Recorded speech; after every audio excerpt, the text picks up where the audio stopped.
চলে এসছি আমরা উইকের সেকেন্ড দিনে রকমারি রান্নাঘরে। আজকে দেখো কত রকমের রান্না করেছে বৌমনি। প্রথমে ভাত দিয়ে স্টার্ট করি, ভাত তো হবেই। ভাত হয়েছে, তারপরে কি করেছে বলো? পাতলা মুসুর ডাল ধনে পাতা দিয়ে, তারপর ফুলকপি আলু পোস্ত। ফুলকপি আলু পোস্ত, এটা দেখছো কালারটা দেখো। বলেছিলাম না গাইস যে পোস্ত রকমারি রান্না করতে পারে আর সেরকম টেস্ট হয়।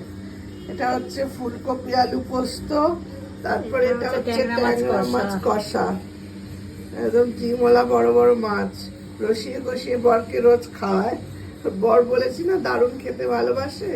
সকাল হলেই বাজার চলে যাবে, মানিকতলা বাজারে সেরা মাছটা নিয়ে আসবে বর, আর গিন্নি একদম রান্না শুরু করে দেয় ভোর ভোর, সারাদিন রান্না করে এইটা। তারপরে এটা হচ্ছে কি আবার ট্যাংরা মাছে দিয়ে আর এক রকম পোস্ত দিয়ে ধনে পাতা দিয়ে, সর্ষে পোস্ত দিয়ে আগে কষিয়ে দিয়ে লাস্টে নামাবার সময় ধনে পাতা দিয়েছে।